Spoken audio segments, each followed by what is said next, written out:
Hi friends, welcome back to my channel. இன்னைக்கு நம்ம வீடியோல பார்க்க போற டாபிக் எதை பத்தின்னு பாத்தீங்கன்னா கர்ப்ப காலத்துல கர்ப்பிணிகள் பொங்கல் கரும்பு வந்து சாப்பிடலாமா கூடாதாங்கிற டவுட் வந்து பாத்தீங்கன்னா எல்லா கர்ப்பிணிகளுக்குமே வந்து இருக்குங்க. ஏன்னா இப்ப பொங்கல் வரப்போகுதுனால கரும்பு வந்து எல்லார் வீட்லயுமே வந்து வாங்குவாங்க. ஸோ கரும்பு வந்து சாப்பிடலாமா கூடாதாங்கிற டவுட் எல்லா கர்ப்பிணிகளுக்குமே வந்து இருக்குது. ஸோ கர்ப்ப காலத்துல கர்ப்பிணிகள் கரும்பு வந்து சாப்பிடலாமா கூடாதா, கரும்புல இருக்கிற நியூட்ரிஷன்ஸ் என்னென்ன, கரும்பு சாப்பிட்றதுனால குழந்தைக்கும் தாய்க்கும் ஏதாவது பாதிப்பு ஏற்படுமா, அப்படி சாப்பிடணும்னா எந்த அளவு நீங்க எடுத்துக்கணும், சுகர் பேஷண்ட் வந்து நீங்க எடுத்துக்கலாமா கூடாதா, கர்ப்ப காலத்துல உங்களுக்கு சர்க்கரை நோய் இருக்கு அதாவது சுகர் இருக்கு அப்படின்னா நீங்க எந்த முறையில எடுத்தா சுகர் கூடாம இருக்கும். அதாவது என்னோட பிரெக்னன்சி அப்ப சுகர் இருந்தும் நான் வந்து சுகர் கேன் வந்து சாப்பிட்டேன். ஸோ அது எப்படி வந்து நான் வந்து எந்த ட்ரிக்ஸை ஃபாலோ பண்ணி வந்து சாப்பிட்டேன் அப்படிங்கிற முறையை வந்து உங்களுக்கு வந்து நான் ஷேர் பண்றேன். ஸோ வீடியோவை வந்து பாத்தீங்கன்னா ஸ்கிப் பண்ணாம முழுமையா பாருங்க, அப்பதான் நான் சொல்லக்கூடிய டிப்ஸ் எல்லாமே உங்களுக்கு வந்து புரியும். ஓகே ஃப்ரெண்ட்ஸ், வீடியோக்குள்ள போகிறதுக்கு முன்னாடி நீங்களும் நம்ம சேனலை சப்ஸ்கிரைப் பண்ணல அப்படின்னா சப்ஸ்கிரைப் பண்ணிட்டு கூட பக்கத்தில் இருக்க பெல் பட்டனை வந்து கிளிக் பண்ணி ஆளுங்கிறத செலக்ட் பண்ணிக்கோங்க. அப்பதான் நான் போடக்கூடிய வீடியோக்கள் எல்லாமே உங்களுக்கு நோட்டிபிகேஷனா வந்துடும். வாங்க வீடியோக்குள்ள போகலாம். நார்மலாவே வந்து பாத்தீங்கன்னா பிரெக்னன்சி டைம்ல ஏதாவது புதுசா நம்ம சாப்பிடணும்னு நினைச்சாலே வந்து பாத்தீங்கன்னா நம்ம சாப்பிடலாமா கூடாதாங்கிற ஒரு டவுட் வந்து இருக்குங்க. அதே மாதிரி தான் ஒவ்வொரு உணவும் நம்ம எடுத்துக்கும் போது நம்மளுக்கு டவுட் வந்து இருக்கும். ஸோ இப்போ பொங்கல் வர்றதுனால வந்து பாத்தீங்கன்னா கரும்பு வந்து எல்லார் வீட்லயுமே வந்து வாங்குவோம் இல்லையா. ஸோ கரும்பு சாப்பிடலாமா கூடாதாங்கிற டவுட் வந்து பிரெக்னென்ட் லேடிஸ்க்கு வந்து இருக்குதுங்க. கர்ப்ப காலத்துல பொங்கல் கரும்பு சாப்பிட்றதுனால நன்மைகள் தாங்க இருக்கு. ஸோ நீங்க பயப்பட தேவையில்லை, டவுட்டே இல்லாம நீங்க வந்து சாப்பிடலாம். ஆனா ரொம்ப கம்மியான அளவு நீங்க எடுத்துக்கிறது ரொம்பவே நல்லது. யாரெல்லாம் சாப்பிடக்கூடாதுன்னு வந்து பாத்தீங்கன்னா கரும்பு வந்து பாத்தீங்கன்னா கர்ப்ப காலத்துல சுகர் பேஷண்ட் வந்து நீங்க வந்து சாப்பிடக்கூடாது. அதாவது கர்ப்ப காலத்துல சிலருக்கு வந்து சுகர் வந்து ஏற்படும் இல்லையா. ஸோ அவங்களுக்கு வந்து பாத்தீங்கன்னா உங்களுக்கு அதிகமான அளவுல இருக்கு, உங்களுக்கு டேப்லெட் கொடுத்துருக்காங்க டாக்டர் அப்படின்னா நீங்க வந்து எடுத்துக்க வேண்டாம், அவாய்ட் பண்றது ரொம்பவே நல்லது. அப்படி சாப்பிடணும் அப்படின்னா உங்க டாக்டர் கிட்ட கன்சல்ட் பண்ணிட்டு நீங்க வந்து சாப்பிடுறது ரொம்பவே நல்லது. இதுவே உங்களுக்கு வந்து பாத்தீங்கன்னா கம்மியான அளவு தான் இருக்கு, கொஞ்சம் உங்களை வந்து கண்ட்ரோலா இருக்க சொல்லியிருக்காங்க அப்படின்னா நீங்க வந்து ஓரளவுக்கு வந்து எடுத்துக்கலாம், அதாவது கம்மியா நீங்க வந்து எடுத்துக்கலாம். நான் பிரெக்னன்ட் இருக்கும்போது அதாவது என்னோட செகண்ட் பேபி அப்ப எனக்கு சுகர் பிரஷர் ரெண்டுமே வந்து இருந்துச்சு.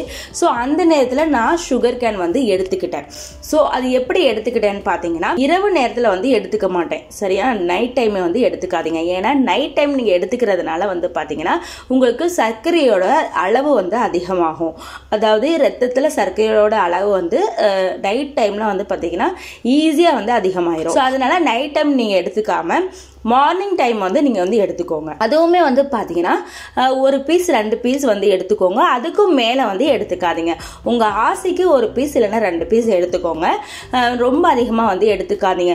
சிலர் வந்து பார்த்தீங்கன்னா ஒரு கரும்பையும் கூட வந்து பார்த்தீங்கன்னா ஒரு நாள் ஃபுல்லாக சாப்பிட்டு முடிச்சிருவாங்க.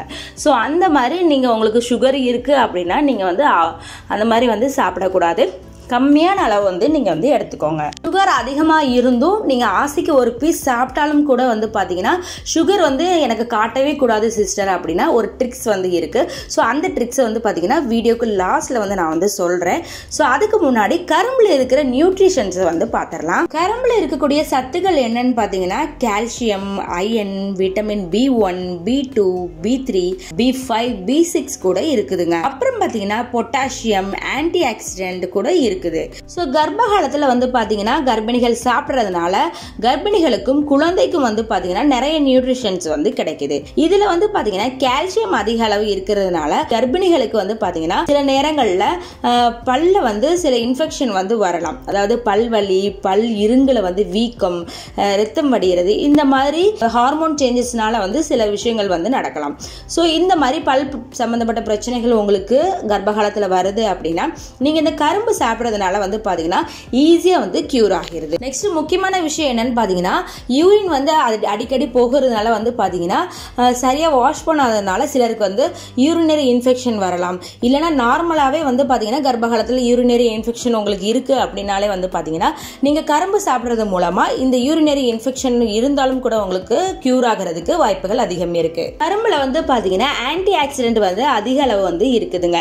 ஸோ இதனால வந்து பாத்தீங்கன்னா உங்களுக்கும் உங்க வயிற்றுல வயிற்றுல வளர்ற குழந்தைக்கு வந்து பாத்தீங்கன்னா நோய் எதிர்ப்பு சக்தியை வந்து இது வந்து அதிகரிக்குது. ஸோ உங்களுக்கு ஃபீவர் வர மாதிரி இருக்கு, இல்லைன்னா கோல்டு வர மாதிரி இருக்கு அப்படின்னா கூட வந்து பாத்தீங்கன்னா இந்த கரும்பு சாப்பிட்றது மூலமா உங்களுக்கு வந்து பாத்தீங்கன்னா உங்களுக்கு நோய் எதிர்ப்பு சக்தியை வந்து அதிகரிக்கிறதுனால ஃபீவர் கோல்டு எதுவுமே வராம இது வந்து தடுக்குது. சிலருக்கு வந்து பாத்தீங்கன்னா ஃபீவர் வந்து இருக்குது அப்படின்னா கூட ஈஸியா வந்து சீக்கிரம் சரியாகிறதுக்கு கூட இது வந்து ஹெல்ப் பண்ணும். நெக்ஸ்ட் என்னன்னு பாத்தீங்கன்னா இதுல அதிக அளவு இரும்புச்சத்து வந்து இருக்கிறதுனால வந்து பாத்தீங்கன்னா குழந்தைக்கும் உங்களுக்கும் நோய் எதிர்ப்பு சக்தியை அதிகரிச்சு கல்லீரலோட ஃபங்க்ஷன் வந்து பார்த்தீங்கன்னா அதிகரிக்கும் இது வந்து ஹெல்ப் பண்ணுது. ஸோ நைட் டைமில் மட்டும் வந்து பார்த்தீங்கன்னா கர்ப்பிணிகள் வந்து அவாய்ட் பண்ணுறது ரொம்பவே நல்லது. சுகர் பேஷண்ட் அதுவும் நான் சொன்ன மாதிரி ரொம்ப அதிக அளவு உள்ளவங்க வந்து அவாய்ட் பண்ணுறதும் வந்து ரொம்பவே நல்லது.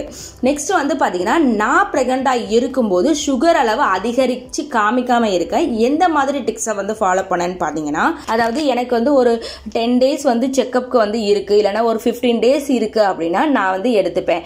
இதுவே வந்து பார்த்தீங்கன்னா எனக்கு 5 days தான் இருக்குது செக்கப்புக்கு அப்படின்னா, ஸோ செக்கப்புக்கு போகும்போது எப்படி நம்ம டெஸ்ட்டு யூரின் டெஸ்ட் வந்து எடுக்கணும். ஸோ அதனால் வந்து பார்த்தீங்கன்னா நான் வந்து ஒரு 5 days தான் இருக்குது, ஒரு 1 week தான் இருக்குது அப்படின்னா நான் வந்து எடுத்துக்க மாட்டேன். இதுவே வந்து பார்த்தீங்கன்னா எனக்கு செக்கப் டேட் வந்து இன்னும் ஒரு 10 days இருக்குது, ஒரு 15 days இருக்குது அப்படின்னா ஒரு 2 பீஸ் வந்து நான் வந்து எடுத்துப்பேன். ஸோ தாராளமாக நீங்கள் வந்து இந்த மாதிரி வந்து ஃபாலோ பண்ணலாம். ஸோ இந்த ட்ரிக்ஸை வந்து நீங்கள் ஃபாலோ பண்ணீங்க அப்படின்னா ஒரு 10 days ஆனதுக்கப்புறம் நீங்கள் சாப்பிட்டு ஒரு 10 days ஆயிடுச்சு, ஒரு 15 days ஆயிடுச்சு அப்படின்னா நீங்கள் செக்கப்புக்கு போனாலும் கூட வந்து பார்த்தீங்கன்னா உங்களுக்கு சுகர் அளவு அதிகரித்து காமிக்காது, சுகர் அளவு கம்மியாக தான் காமிக்கும். அந்த ஒரு வாரத்தில், அதாவது செக்கப்புக்கு முன்னாடி ஒரு வாரத்துக்கு முன்னாடி நீங்கள் என்னெல்லாம் சாப்பிட்றீங்களோ அதோட அளவு தான் வந்து உங்களுக்கு காமிக்குமே தவிர நீங்கள் 10 daysக்கு முன்னாடி உள்ளது சாப்பிட்டதெல்லாம் வந்து காமிக்காது. ஸோ அதனால் வந்து பார்த்தீங்கன்னா நான் சொல்கிற ட்ரிக்ஸை வந்து ஃபாலோ பண்ணிக்கோங்க. இது நான் அனுபவிச்சது, அதாவது நான் இதை வந்து இந்த ட்ரிக்ஸ் எல்லாம் ஃபாலோ பண்ணி எனக்கு சுகர் அதிகரிக்காமல் காமிக்கிறதுக்காக நான் வந்து இந்த ட்ரிக்ஸை வந்து ஃபாலோ பண்ணேன். ஸோ நீங்களும் வந்து ஆசைப்பட்டு நான் சாப்பிடணும் சிஸ்டர், எனக்கு வந்து ஆசையாக இருக்குது அப்படின்னா ஒரு 2 பீஸ் எடுத்துக்கோங்க. ஆனால் இந்த மாதிரி நான் சொல்கிற மாதிரி எடுத்துக்கோங்க டைமில். ஸோ இந்த மாதிரி டைமில் எடுத்துக்கும் போது உங்களுக்கு சுகர் அளவு வந்து அதிகரிக்காது. ஓகே ஃப்ரெண்ட்ஸ், இந்த வீடியோ உங்களுக்கு ரொம்பவே யூஸ்ஃபுல்லாக இருக்கும் நம்புகிறேன். இந்த வீடியோ பிடிச்சிருந்துச்சுன்னா லைக் பண்ணுங்கள், ஷேர் பண்ணுங்கள். மேலும் இது போன்ற வீடியோக்களை பாருங்கள். நம்ம சேனலுக்கு சப்ஸ்கிரைப் பண்ணுங்கள். வேறு ஏதாவது டவுட் இருந்தாலும் நம்ம கமெண்ட்ஸ் பாக்ஸில் வந்து கமெண்ட் பண்ணுங்கள். நெக்ஸ்ட் வீடியோவாக அதை வந்து போடுறேன். ஓகே ஃப்ரெண்ட்ஸ், தேங்க்யூ ஃபார் வாட்சிங்.